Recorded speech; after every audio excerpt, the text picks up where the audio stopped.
Okay. All right, buddy. It is back in business on Blue Star. I mean, just talking silly, folks. Just being a little goofy here. How's everybody doing this evening? Hi, Cheryl, John, Dallas, Dan, Lynn, Caroline, Angel, Amstock, Jules, Strays, and everybody else. So, let me take a look here, and I get a little more light. Sometimes this helps.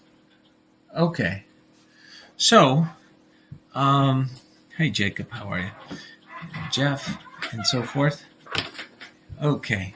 So I have some interesting news to share, and I was thinking if I should share it in the beginning or at the end of the night, just to make sure everybody pays attention. No, just joking. So a couple things. This is day 96, and thank you everybody for signing in. And we're 4 days away from the big 100 days. And all I could say is that I had a conversation today with Edward Solomon and his team, and it's not 100% official, but I think he's leaning in the direction of so forth. Was I doing a speed study last night or what? Yeah, I was somewhat tired, folks. It was a long day yesterday. So anyways, I spoke with Edward Solomon. As everybody knows, he's been working on some of this voting stuff, independently of what I'm working on. We only spoke for the first time on Tuesday. Today's Thursday, and then we were live yesterday going over some findings. And anyways, going over things. He's going to sleep on it, and I think but it seems as though he's leaning on giving some notice to his employer, who's also a patriot. He's doing some work in construction, and he's doing math on the side, folks, if you could believe that. So Edward's doing math on the side. He's working just like all the rest of us, just doing other things, and then being called to help serve the nation. Used his talents, didn't know what was going to happen, and decided to use his talents for the good of the nation. Well, it turns out that on my the Give Send Go account that I set up to try to hire some folks to do some of this work, I said that I wanted to hire some people. I would be donating my time, and like I said, I'm donating my time to the voter stuff. And it's funny how the universe works and how God works, because I've been blessed with other people reaching out and wanting to talk to me about my business and becoming clients. And so it's funny how God works and says, you know what, you're taking care of this, you'll be taken care of elsewhere for some of your good deeds. And to make a long story short, I do believe that. Based on my conversations with him and his abilities and what he might be able to do with my data, combined, with my approach and what I'm doing, combined with what he's working on, it's extremely complementary. So I asked him if I were to pay him, I can pay him for the next 3 months. I've raised just shy of $17,000 on Give Send Go, and I said I'd be willing to pay you. About $2,500 a month for the next 3 months, and maybe it can free up some time, free up your time that you can step away from construction temporarily and just focus all your energy on this. And then I have a couple other people that are going to be starting on Tuesday as well. And, Edward, he said that he thinks he's going to give his notice tomorrow. So we'll see what happens. I told him I understand if he wants to sleep on it, but I'm pretty excited because it would be wonderful to be able to share some of my insights with someone who's extremely intelligent, from what I gather. He's a brilliant mind, and he's also very humble. And so I'm very happy that he's as humble as he is from my conversations with him. I love what he's working on. I think that he'll be able to help me with my findings with regards to Maricopa, Pennsylvania, Georgia, and other states. And so hopefully it goes, I said, if we raise more money, I think you should be getting more than $2,500 a month. If people donate money, I will gladly, try to get you like $4,000 to $5,000 a month for your time that you do this, and hopefully on an ongoing basis, if this entity that I'm creating to share all these findings with the American people, if it grows, then obviously I would keep raising money and paying you as one of the key people that are doing the work. I'm going to donate my time for my work, but you need to make a living, so I would gladly make sure that you get paid to do this full time, and you would be a good backup. Heaven forbid something happens to me. I think it would be wonderful that someone like Edward would take some of the insights and things that I'm doing, and maybe I wouldn't be surprised if he dials them up a notch, so he makes them much stronger than they are on their own. And so I'm hopeful that he sleeps on it and comes away with wanting to do it. I'm cautiously optimistic that he is going to move forward and do this. So that would be pretty cool. I'm pretty excited about that. And so I don't know what it is with this light. I got this weird light coming in here. You see that? I got all these little bright lights. Look at this. It's like right in the middle of my eye. Got this red thing going here. What the heck? Anyways, it's pretty funny, folks. So that's the deal, folks. So we'll see what happens. I'll keep everybody posted. And so, and then I'll write something a little later. Make a modern day Robin or Bat Boy. I don't know what Ed is in terms of, he's just Ed, and or Edward, and I'm Bobby, and we're going to do our part to try to get incredible information to the American people. He said he will gladly share his findings. That's my big caveat. I said, look, whatever findings we have, we don't owe them to any political party.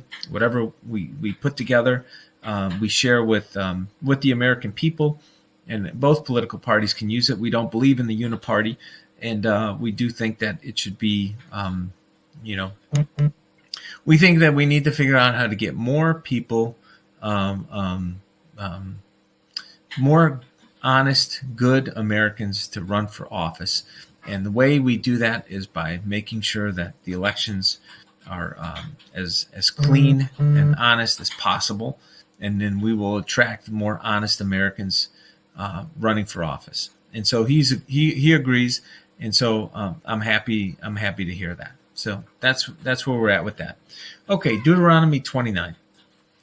These are the terms of the covenant with the Lord that the Lord commanded Moses to make with the Israelites while they were in the land of Moab, in addition to the covenant he made with them at Mount Sinai. Moses reviews the covenant. Okay? You have seen with your own eyes everything the Lord has done in Egypt to Pharaoh, and as well as all of his servants and so forth. You ate no bread and drank no wine or alcoholic drink for 40 years. I did find that pretty interesting, to go wandering the desert for 40 years and had no bread and no wine. Now keep in mind, wine, right, as well as beer, is, I guess you can say, it's a form of bread. So I guess you didn't have bread, you didn't have the yeast to make bread, you didn't have the yeast to make beer. But the wine, it's a bit of a bummer that you'd have to go around for 40 years. Anyways, that's just what was on my mind. King Sihon of Heshbon and King Og of Bashan came out to fight against us, but we defeated them. Therefore, he was just kind of recapping the 40 years in the desert while they were trying to find the promised land. By entering the covenant today, he will establish you and his people and confirm that he is your God, just as he promised you and he swore to your ancestors Abraham, Isaac, and Jacob. Now, folks, it is kind of interesting that Edward's middle name is King, and it also is, his last name is Solomon. Just saying, it's kind of interesting. So, Edward, King Solomon, and King Solomon is obviously mentioned quite a bit in the Bible and so forth. But you are not the ones with whom I am making this covenant with its curses. I am making it with both you and who stand here today in the presence of Lord our God and future generations. Okay? Kind of walks through all that.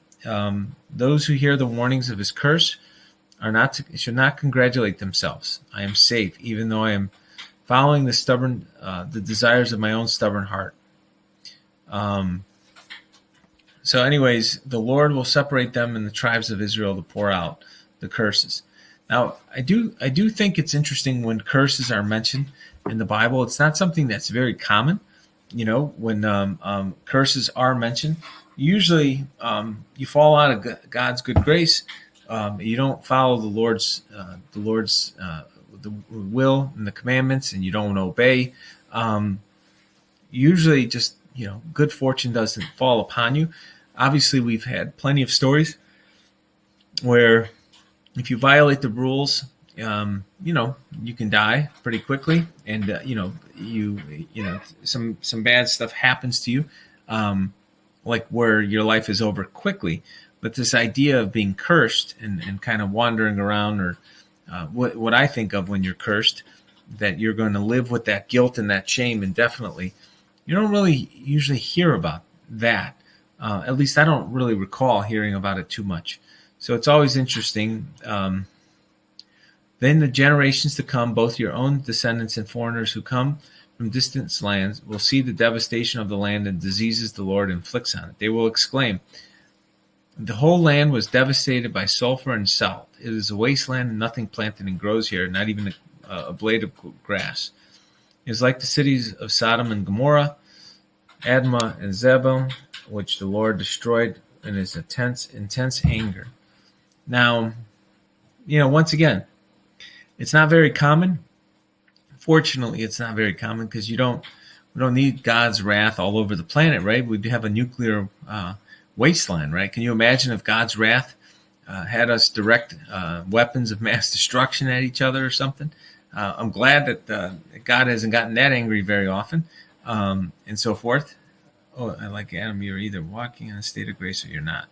But we definitely don't need to see that. The Lord our God has secrets known to no one. We are not accountable for them, but we and our children are accountable forever for all that has been revealed to us, so that we may obey all the terms of instructions. Now, it's kind of interesting, right? When you think about that concept, if you know something evil occurred or something really bad happened, if you think about our own life, right?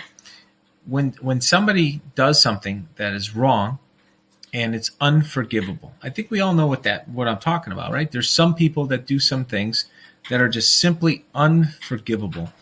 Somebody who harms a child, right? Somebody who abuses a child, in a way that just is unforgivable, and you'll never ever forget it, and you'll never forgive that person ever. And I do think that there's some crimes, and that I guess you can classify them as crimes against humanity.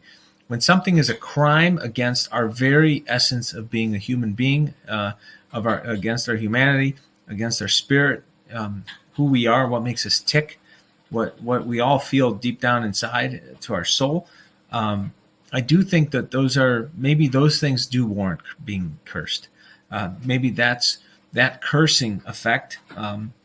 Frankly, I think that they should be annihilated. I do like it when God opens the earth and just swallows them up. But maybe being cursed first is not such a bad thing before they're out of here. That's right, Gates and Fauci. There you go. These two criminals. Yep, there you go.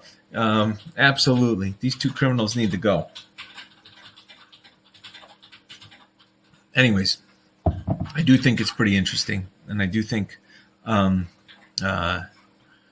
these, all of these criminals among us, all facets of life, nobody should get a pass. And big, tall tree, short piece of rope. Yeah, I'm not even sure if that's enough.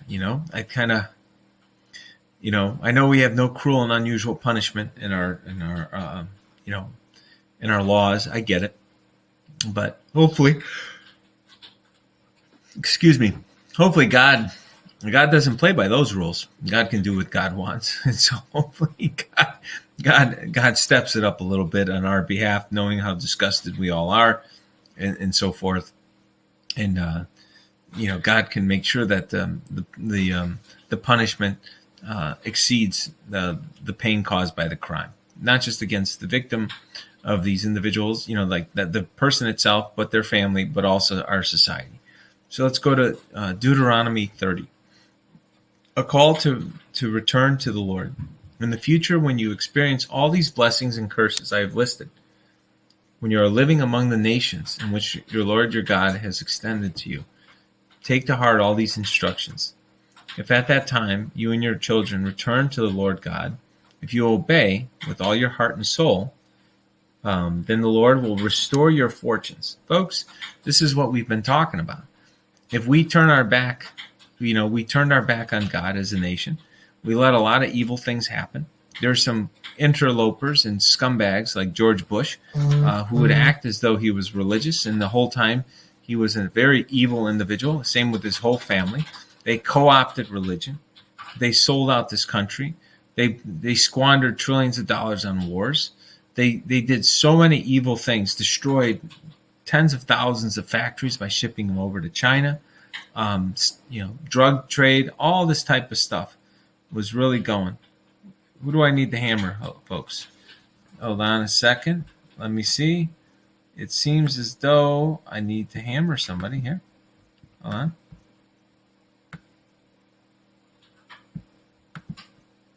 on. Let me see here. It says,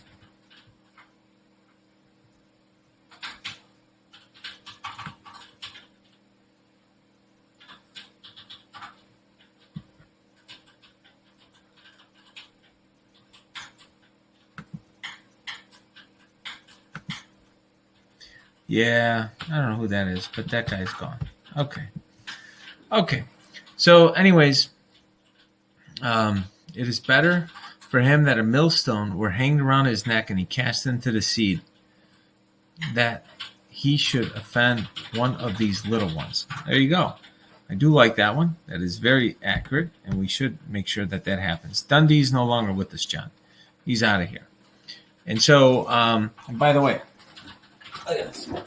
I moved the laptop. I brought my hammer back. You see that? I got my hammer right here. So I made sure I have my hammer. It's my little prop here.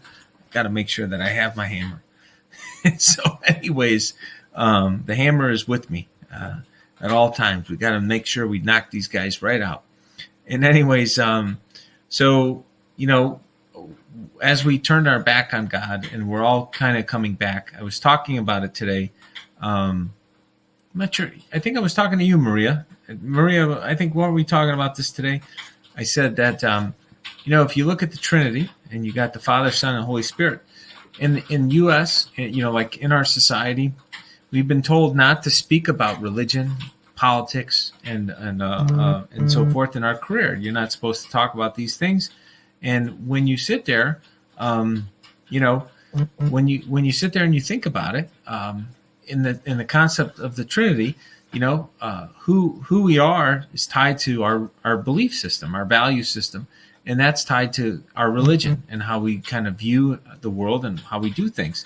And then you sit there and you think about, that should impact who you vote for, politically. What type of leadership do you want to follow? Do they share your values and your beliefs, or do they not? Okay. And then third is, who do you want to do business with? Do you want to do business with people that share your values and your beliefs, or do you not? And so those three things have been dissected by the lunatic left, and they've said, shh, don't talk about religion and politics. And so what they did is they definitely used the divide and conquer mentality. They basically, one area of our life, as Maria said, they took us apart by getting us not to discuss what makes us whole as a person. Our religious view, how we vote politically, and who we do business with is all one. It's all one process, and it should be one process. When we spend money based on our values and our beliefs, we don't undermine our values and our beliefs. If we spend money supporting businesses and companies and individuals that run contrary to what really matters to us and our family and our our grandkids in the future, then it's pretty silly. It's silly that we would do such a thing.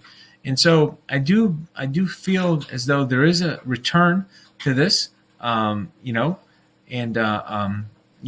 people are making sure that these things are all aligned again, and I do think that we're making a lot of progress as a society, and as we make that progress, I do think that the amount of good grace that we receive back from the Lord will continue to will continue to come back and fall. We're going to receive God's good grace more and more as we continue to pray and return to the recognition that we should have never turned our back on God, and made sure that we had God be part of our life, and that we tap into this incredible spirit that's always been around us.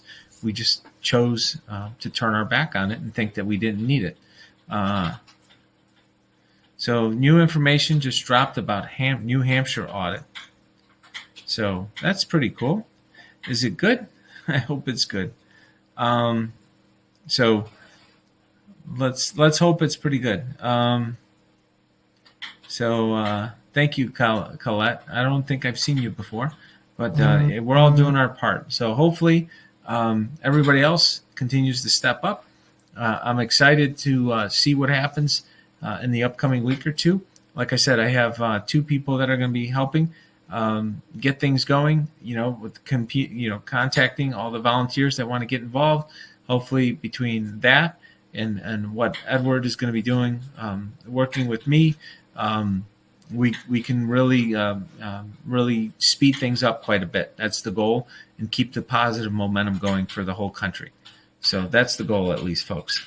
The Lord your God will change your heart and the hearts of your descendants, so you will love him with all your heart and soul, and so you may live.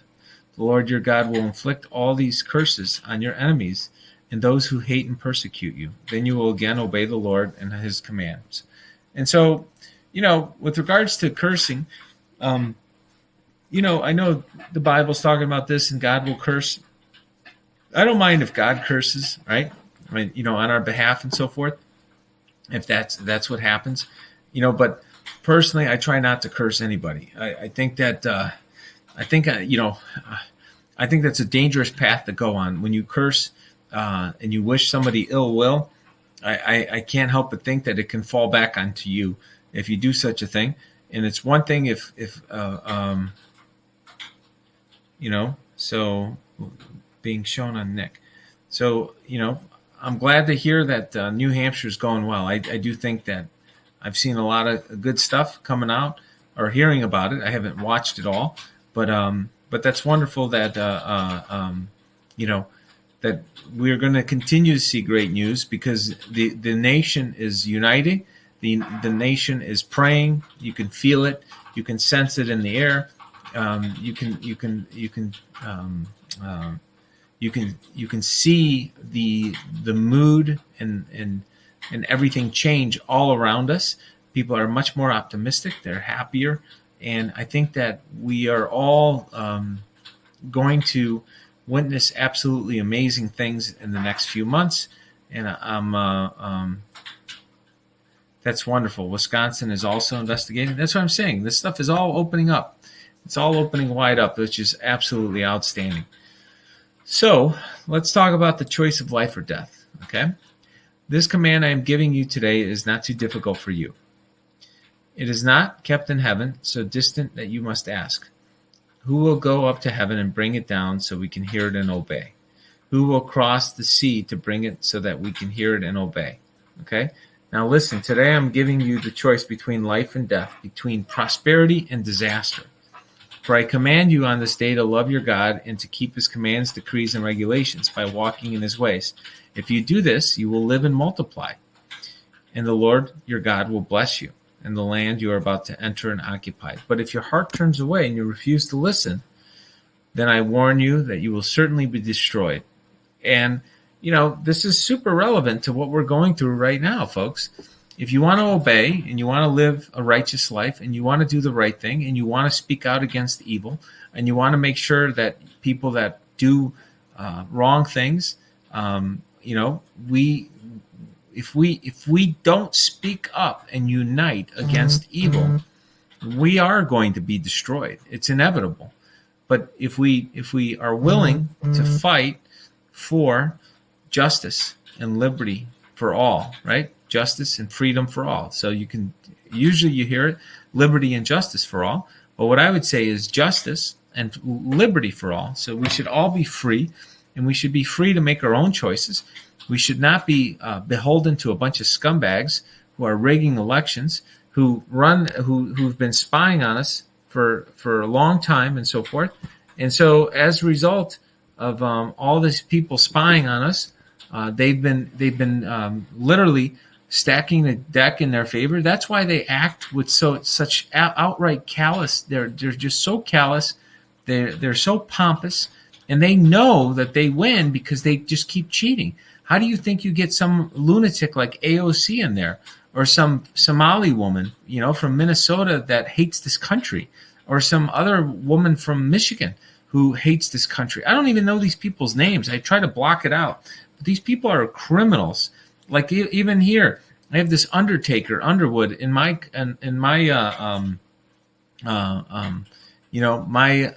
I guess my congressional district here in Illinois. She's a carpetbagger. She's a scumbag, and she thinks it's okay to slaughter babies that are minutes before birth. And meanwhile, in one of the most conservative towns in the whole state of Illinois, maybe one of the most conservative towns in the whole country, somehow she sneaks in. I don't think so, folks. She is a fake nurse. She's worse than a fake nurse. She's the nurse of death. I think I saw a meme of her pushing death aside and saying, "I got this," on her way to a partial birth abortion. I don't think that's inaccurate, folks. I think she's really that evil. And so this is what some of these people are. And you sit there and you wonder, how could these people possibly reflect our values? And guess what, folks? They never did. They didn't reflect our values. They were cheating. And they got into office by cheating. That's what happened. And we're catching all the cheating that's been happening, and we're going to be restored because we're putting our faith back in God, and we're going to expose all these cheats on all the different ways they were cheating this entire time. So that's what's going on. So Luke 11. As Jesus was speaking, one of the Pharisees invited him home. Then the Lord said, "You Pharisees are so careful to clean the outside of the cup and the dish, but inside you are filthy, full of greed and wickedness. Fools, didn't God make the inside as well as the outside? So clean the inside by giving gifts to the poor, and you will be clean all over. What sorrow awaits you, Pharisees, for you are careful to tithe even the tiniest income from your herb gardens, but you ignore justice and the love of God. You should tithe, yes, but do not neglect the more important things. What sorrow awaits you, Pharisees, for you love to sit in your seats of honor in the synagogues and receive respectful greetings as you walk into the marketplace. Yes, what sorrow awaits you, for you are like hidden graves in a field. People walk over them without knowing the corruption they are stepping on." Folks, man, that's pretty damning. And right now, when you read this, you think you can't help but think about the Catholic Church, right? I'm Roman Catholic, but looking at this Pope who's a criminal, and how bad the Catholic Church in this country has fallen worldwide. It's been sucking in so much money from all over the world, paying it back to Rome, and then they walk around in their little red shoes, and you guys should look into what the little red shoes mean, and all this other evil that these people are doing. You can't help but think who in the world is really behind all this, and it's tough, right? Because the word of God is still the word of God, and I've told my son this many a times that some of these priests, some of these pastors, some of these rabbis, all these religious leaders, when they commit these crimes against children, against humanity, they do not reflect, they do not speak for the entire religion. the religion and the message of the religion and what it means to us on a spiritual level, on a human level, that's not owned by one or two losers and criminals and people that deserve the full wrath of God. They never will co-opt the religion. The word of God is pure. Unfortunately, there's some evil human beings that have latched onto the word of God and used it for horrific purposes and so forth. And we need to distinguish between the difference. People don't forget or reject the love of God. That's how people choose evil. It's our choice to do good or evil. God gives us himself as meant to soften our hearts and change us. Yeah. Well said, Jacob. And so I do think that that's what we need to focus on, is that, these evil people are being exposed. We are going to make sure that all these evil people, not just in the church and all the religious institutions, but also in government, in the university system, all these other institutions, and whether it be businesses, same thing. That we're going to make sure that we restore the justice that we all deserve, and we restore our freedoms, that we give the government the right to exist. I want to share something I started writing today. I didn't get to finish it right now, but I'm going to give you guys a little sneak preview. And so anyways, I'm going to share what I wrote earlier, so I hope you guys don't mind, and let me finish writing it before you guys tweet it out or anything like that. By the way, I do like the shirt. Jules did a really cool shirt earlier, which is a beautiful shirt. I don't know, Jules, if you and Dallas designed it, but if you guys want to share that, that's super cool. I really like that shirt, that you sent me earlier today, which was super cool. And hold on a second. I just want to say, hold on a second here. It is. Let me see. Hold on a second. Let me see if I can see it here. Let's see. Oh, yeah. So this is super cool. I don't know if you guys can see this. I do love this shirt. Look at this shirt. Look at the shirt they designed here, folks. They took what I said, I think yesterday, the day before. If you do the right thing, God will do right by you. And it's a beautiful shirt. So thank you, Jules, for designing that. I think that's beautiful. I don't know how you guys got it designed so fast. It's in gray. Come on, you guys are giving me grief. Maybe I need to wear purple. I need to wear purple. My wife keeps working on me, guys. One of these days, I am gonna wear some other colors, but not just yet. Maybe I'll start wearing some blue or certain turquoise. But what I thought was pretty interesting is I started doing this, and I started typing up something. I got this line. I don't know what I was listening to earlier, but what I basically said is, I like that. Jeffrey just said that that shirt's only going to be sold in gray. It's going to be limited to a gray run, a gray production. That's funny. But I said, I started writing this out. So I just had these thoughts popping in my head, and then, I had to go up for dinner because I had my call from 6.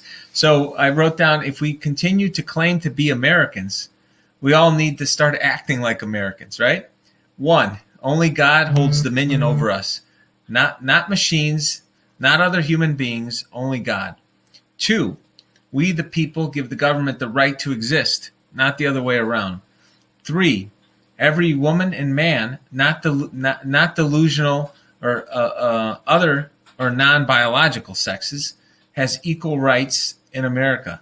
Any nation, religion, creed that allows for women to be treated as lessers should be ostracized and never accepted by true Americans. Anyways, that's my I got 3 written. I was going to write like 10 of these things and just talk about, what it is that, what it means, for us to continue to be Americans. That we need to reiterate who we are as Americans, and we need to be proud of it and what we stand for, and be tired of that's funny, with such a black and white personality. I didn't know you'd love gray so much, Adam. That's actually pretty funny here, folks. That's pretty That's pretty funny. That is a pretty funny observation there. So anyways, let me see here. So yes, what sorrow also awaits you, experts in religious law. For you crush people with unbearable religious demands, and you never lift a finger to ease the burden. Folks, man, this sounds like the church, right? What sorrow awaits you, for you build monuments and prophets, for the prophets your own ancestors killed long ago. They just want to make money off of it, right? That's the thing. That's what my dad used to say. Be careful of who's building those monuments. They just want to make an extra buck. Like, there's a lot of truth to that. They just want to say, hey, look, we thought he was a good guy, good gal. Hey, give us a little more money. So anyways, God bless you. And Annette, you're going to bed. I'm going to be going to bed here shortly too. It's another long day. So hopefully things kind of ease up here a little bit soon when I get a little more support. I do think that having Edward involved, I do think it's going to ease my mind a little bit. Having another person of his caliber working together. I do think there is strength in numbers if you can find someone who you think you'll work well with. And I'm very optimistic that we're going to work well together. And so only time will tell. But I think we'll know in short order if we end up working together as of next week.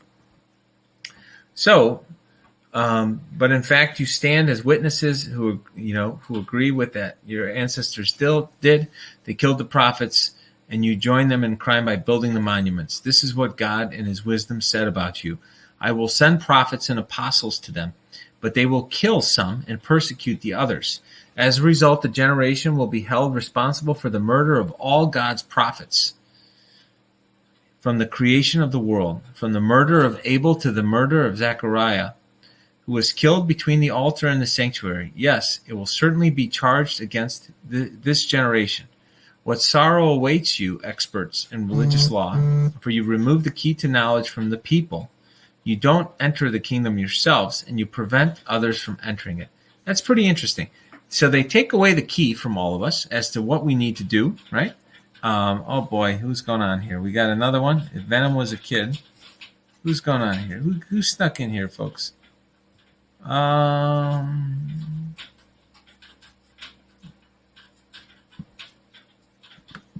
Okay, bye, Venom. Okay, Venom's no longer with us. Okay, so yeah, it's kind of weird.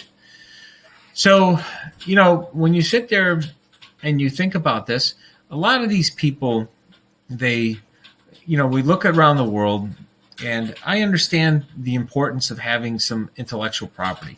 That you come up with something, and you want to be sure that you get properly compensated. If you truly came up with something that's unique and your own, and it makes people better, you deserve a little bit of an edge. All right, that's why we have patent law in this country. That's why we have copyright law. That what you create, you get to prosper from it, and so forth. But I'm not talking about that.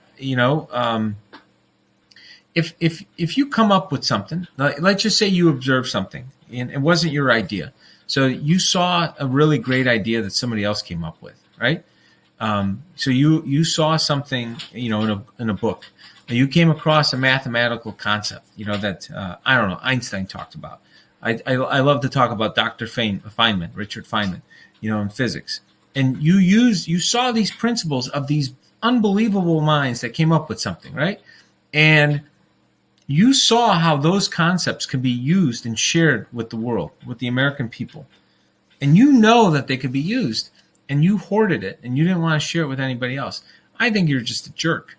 Like if you consciously try to withhold that information, if you know that in certain situations and people that you run across, that if you shared those insights, it can make a huge difference in their life. Now, it's a fine line, right? Because if you run across unbelievable ideas that are already out there in the public domain, and you do not want to share them, right, with the world, yes, I think that's really shitty. Now, if you come up with unbelievable ideas and you came up with it and nobody knows it and it's a secret and it does really make people's lives better, you always have a right not to share it with anybody. Nobody even knows you have it.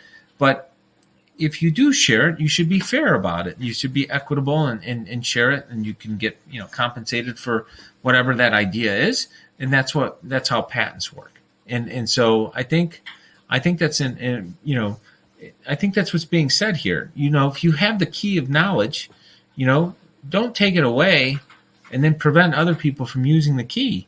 That this is what's this is the problem, right? Is like, what are you really achieving? You hold everybody back in society, right? This is unbelievable. Gates is a criminal. So, anyways, well, Susan, have a wonderful wonderful night, and I hope you have a safe trip if you're traveling. So, okay, let's go to Luke 12. Okay. Okay. Meanwhile, the crowds grew. Okay. Beware of the yeast of the Pharisees, their hypocrisy.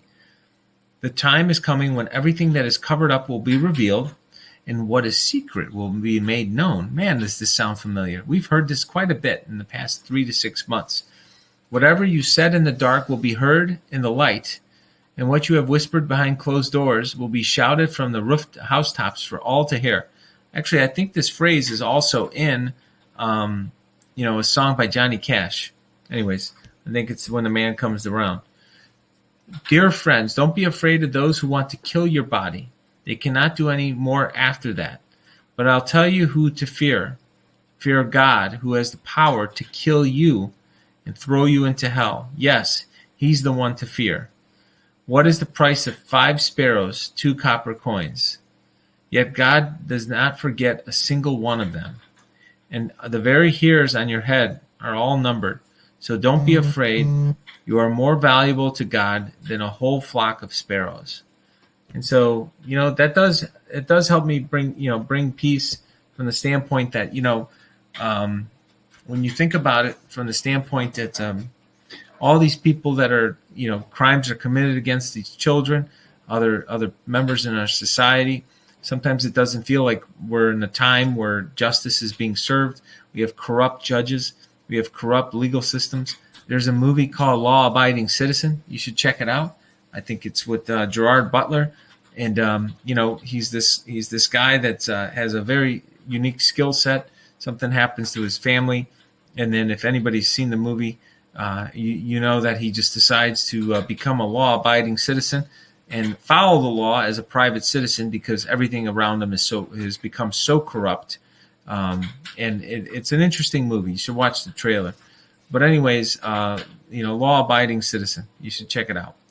When I think about that movie and I'm thinking about, all these things, with even God knows, about the sparrows and make sure that they're all accounted for. All the hairs on our heads are accounted for. Anybody who's harmed in God's kingdom will be brought to account for what they've done. And so we love your movie picks. That's funny.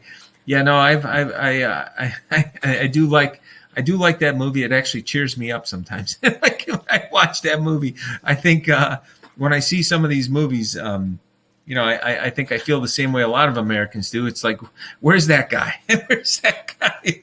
Why isn't that guy showing up in the real world? Sometimes that's what I sometimes think. It's like, why isn't, why don't we hear about those stories, right? Maybe they're withholding that stuff. Anyways, we should do a movie night. We just all watch. Otherwise, they may try to say we're violating copy trademarks or something. It's one of those things nowadays. Okay, we're gonna do a cooking show too. Don't laugh. I got those African recipes. I told you from that one country with the Uber driver. He told me, Republic of Congo. He gave me those 2 dishes. We do have that, by the way. And so I'll post a recipe once we make it. We'll see what it's like. Oh boy! So here we go. A Psalm of Assaf. O my people, listen to my instructions. Open your ears to what I am saying. For I will speak to you in a parable. I will teach you lessons from your past. Stories we have heard and known, stories our ancestors have handed down to us. We will not hide these truths from our children. We will tell the next generation about the glorious deeds of the Lord and the power and his mighty wonders.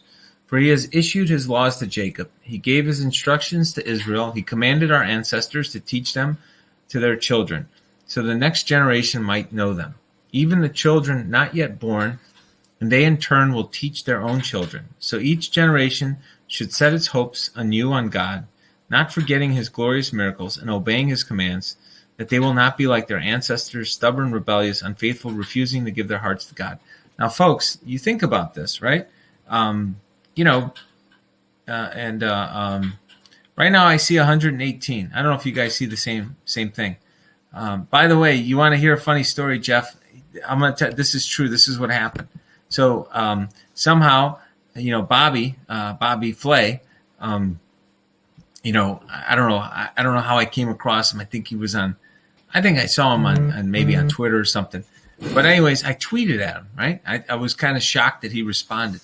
But I basically tweeted at Bobby Flay, and I said, Bobby, for what it's worth, I think you ever hear that song by Johnny Cash called Sue, a boy named Sue. And I said, you should consider putting the name Sue in the middle of your name. Because you can, it's very memorable. Bobby Souffle, like a souffle, right? In any ways, because he's a chef, and he actually took the time to respond to me. He says, if you change your middle name to Sue, I'll change mine to Sue or something. He goes, you first. So, anyways, he said that if you change your middle name to Sue, then maybe I'll consider changing mine to Sue or something. And anyways, I go, my last name's not Flay, though. It doesn't work for Bobby Sue Python. He says, hey, wait a second. I don't like that. Bobby Sue Python. No, Bobby, don't sue Python. I don't like that at all. By the way, I didn't even think about that until I just said it out loud. But anyways, he goes, you change your middle name to Sue first. Well, Bobby Sue Python doesn't sound good, but Bobby Sue Flay does sound good.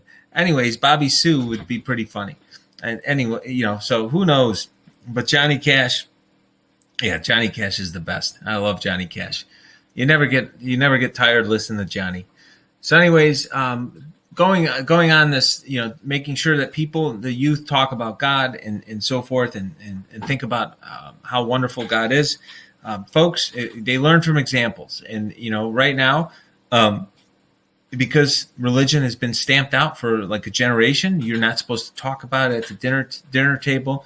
You're not supposed to talk about it when you're out and about with your friends or work.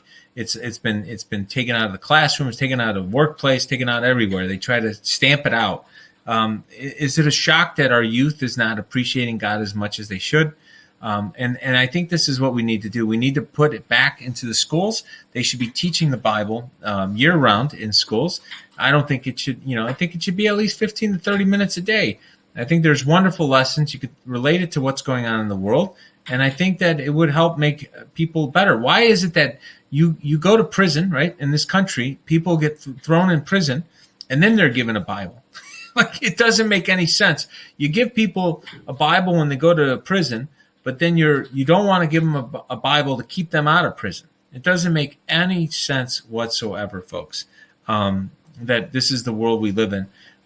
Maybe we wouldn't have as many Bibles to give away in the prison system if we actually started teaching the morality back in our school system, And so, anyways, we've got a lot of work ahead of us, but it's like I said, it's a lot of work, but we are moving in the right direction. The warriors of Ephraim, though armed with bows, turned their backs and fled on the day of the battle. They did not keep God's covenant and refused to live by his instructions. They forgot what he had done, the great wonders he had shown them, the miracles he did for their ancestors on the plain of Zon in the land of Egypt. For he divided the sea and led them through, making the water stand up like walls. In the daytime he led them by a cloud, and at night by a pillar of fire.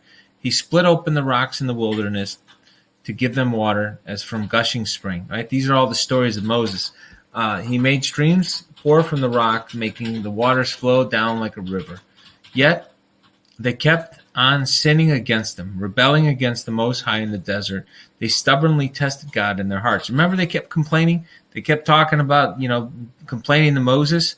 It's like it wasn't, that maybe they made a mistake. Maybe they need to go be slaves again. Unbelievable.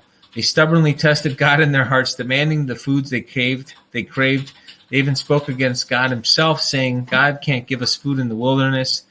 He can strike a rock so water gushes out, but he can't give his people bread and meat. When the Lord heard them, he was furious. The fire of the wrath burned against Jacob. Yes, his anger rose against Israel, for they did not believe God or trust him to care for them. But he commanded the skies to open. He opened the doors of heaven.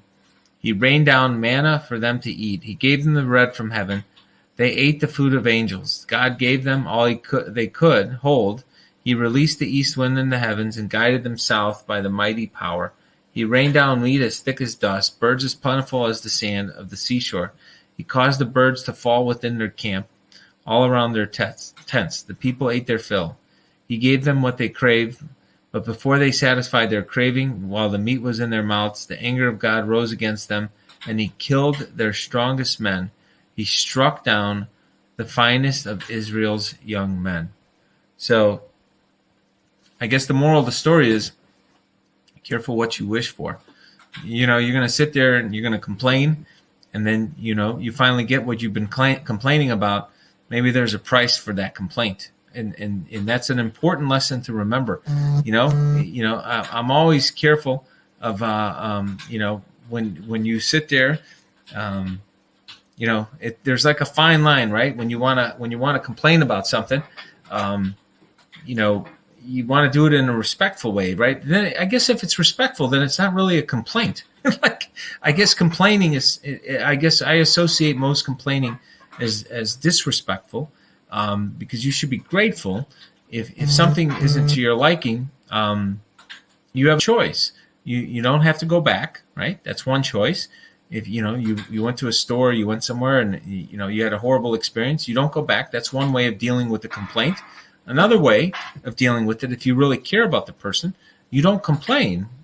You maybe politely suggest and say, hey, I really love coming here, and there's one thing that I don't feel it was as satisfying as it once was.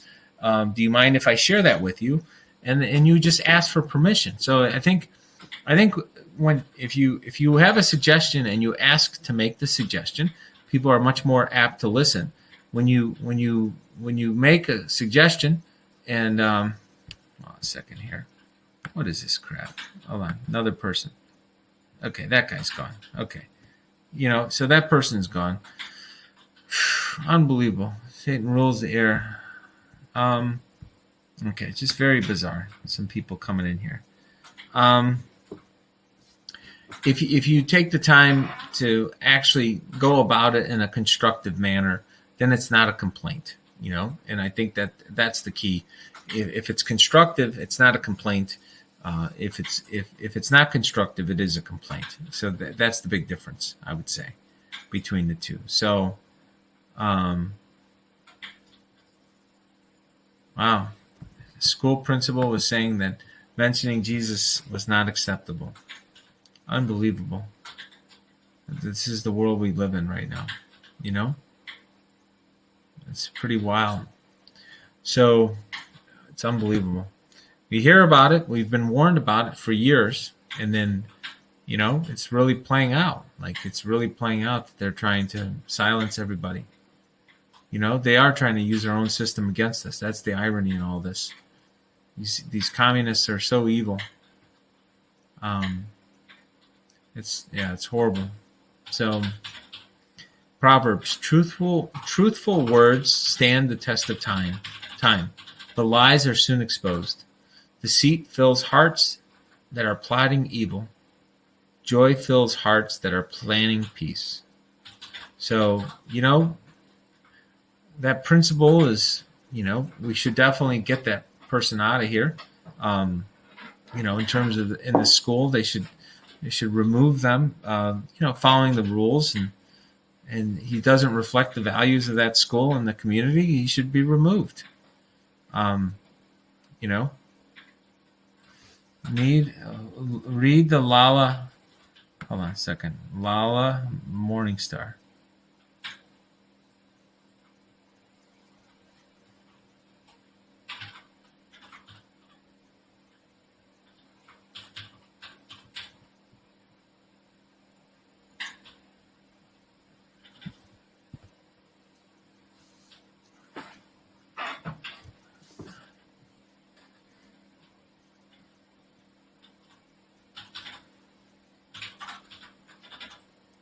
Yeah, well, I disagree with you. The world is definitely ready for Christ. The Spirit is always among us. So, I'm not sure why you would think that, but you have every right to think that, and maybe you should maybe find a different group if you don't think that that the Spirit is ready to come. The Spirit's always here. The Spirit's always ready for us. We're the ones that need to be ready to accept it. And so that's the deal, folks. But anyways, all the lies will soon be exposed. We're in the middle of it. It's not pretty how the sausage is made, right? That's the deal. We're seeing firsthand how they've been cheating and lying to us from all different angles. They've been deceiving, they're very deceitful, and they've been doing a lot of stuff,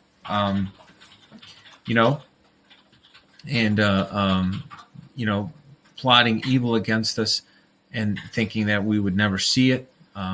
Fortunately, the Spirit is coming, and the Spirit is not coming. The Spirit's already here. More people are accepting of the Spirit, and as a result of of this, we're starting to see all this evil being exposed, all the lies being exposed, and as we have that, we are seeing a situation to where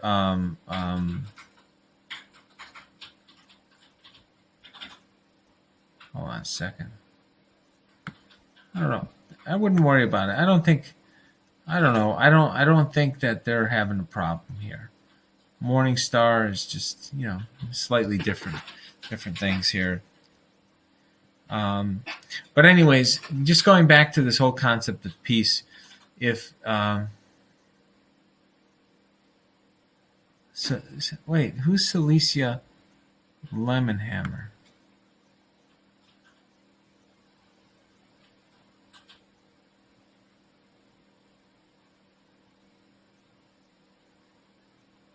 I'm not seeing it.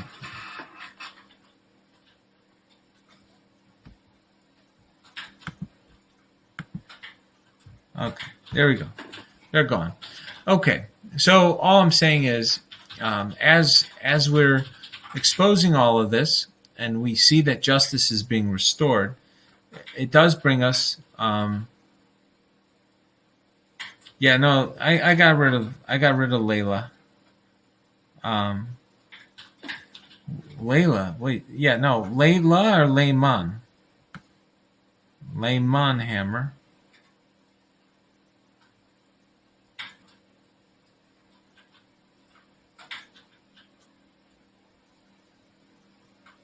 Okay, yeah, no, they're gone.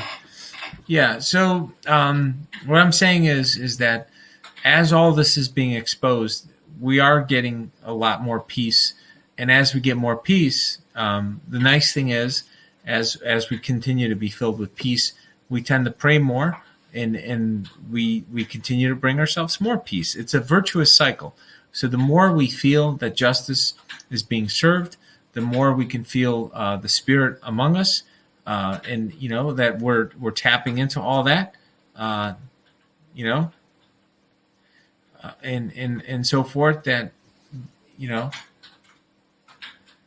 in terms of when we do that, I do think it continues to grow, and that we can feel that presence, and we can feel the world truly shift in a positive way. And so, I do think that all this stuff is tied together. Is that the more we expose, the more we heal. The more we heal, the more we continue to expose more we pray, the more people around us can feel the energy shift, and they can feel the Spirit revitalizing our nation, and it just kind of feeds on itself in a wonderful way. So I do believe that that's what is happening. So with that being said, folks, I just want to say, God bless you. God bless your family and friends. May God continue to bless the greatest nation in the history of the world. And I just want to end by also doing St. Michael's prayer. St. Michael, the archangel, defend us in battle, be our protection against the wickedness and snares of the devil. May God rebuke him, we humbly pray, and do thou, O Prince of thy heavenly host, by the power of God, thrust into hell Satan and all the evil spirits who wander through the world for the ruin of souls. So I just want to say, I love everybody as well. Thank you, Johnny. You guys are wonderful. Thank you all for joining me each night. It's 96 days just like that. You believe we've spent over 2 weeks working together? Everybody who's been with me from the start and enjoying this experience, we've literally worked over 2 weeks. We've worked almost 2.5 weeks together, if you think of it that way. It is pretty cool that we're by the time we're done with this, I think we're going to probably have worked 2 full months. I think 365 hours. That's 9 weeks. We will all have thrown extra 2 full work months into our lives. So it's pretty interesting that we've done that. That's the trajectory we're on, and so I'm pretty pretty psyched about that, and I'm gaining a tremendous amount of perspective and insights and wonderful ideas. So I don't always read everything, but I try. Sometimes I kind of get in my own little zone of what I'm saying that is kind of flowing into me. So I appreciate everybody sharing it. I wish there was a way I could download all the comments from YouTube. Maybe I got to look into some software. I'd like to kind of read everything and go through it and kind of see all these different types of things. So with that, I just want to say, peace be with you, and may peace be with you and your family, all your loved ones, all your friends. And I do know that if you don't have peace, I think if we go through another 96 hours, maybe you'll get the peace, or maybe you'll be full of peace. Anyways, I'm just joking. I hope everybody has you miss a lot talk. Wait, what are you saying? We are so funny. You miss a lot talking so much. Yeah, I do, Maria. You're right. I'm trying.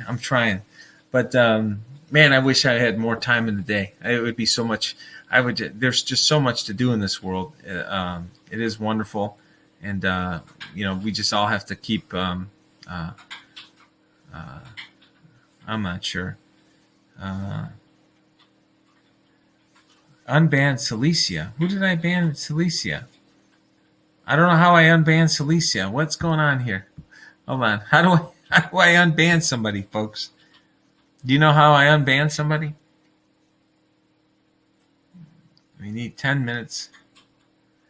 Okay. Well, we need to figure out, folks. Help Cilicia.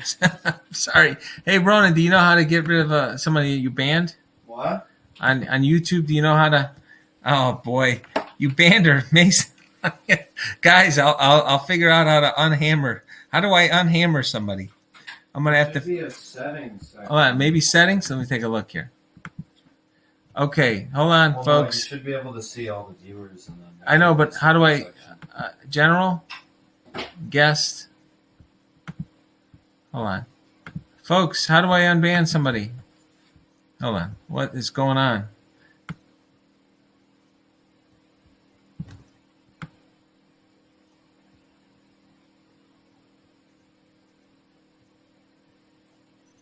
If you ban them, doesn't it remove all their messages? I don't know. I mean, I don't know. Folks, how do I? Okay. Folks, I'm going to need to figure out how to get. I don't know how to get rid of. I don't know how to. Hold on. Guess. No, that's not it. It says ban guest. It says no ban guest. Yeah, I don't have it. I don't know. Well, maybe that's in. I think you have to be directly in YouTube for it. I don't know. I did go to settings. Everybody's, guys, I'll bring her back. I need to figure out how to bring her back. That's the problem. Hold on. I don't know how to do this. 1 second. Maybe you can message her. Yeah, I don't know how he calls his kid to fix it.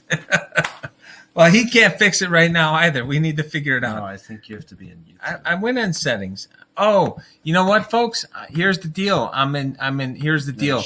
I'm in StreamYard, so I need to go look at YouTube. Hold on. So then if I go to YouTube, 1 second here, and then I go here and I go to my channel, YouTube Studio. All right. And then It's in settings. Is it in settings? Might be. Settings, hold on. Okay. Communities. Oh, here we go. Hidden users. Is it hidden users? I don't know if you banned them from it or if you just muted them through chat. One or the other. Depends on what you did. Pretty sure you can't stop people from watching your content, but I don't know if that's the case.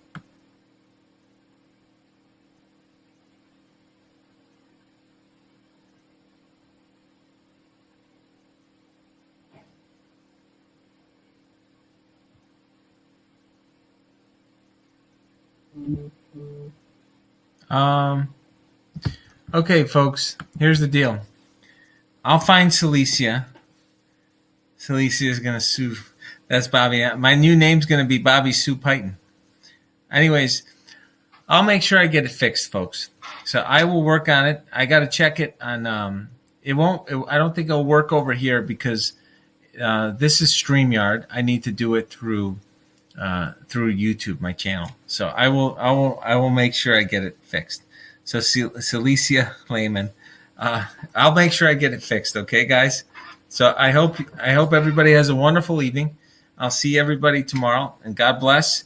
And I will unblock Celicia. We'll make sure I get her. I'll make sure she gets back by tomorrow. Okay.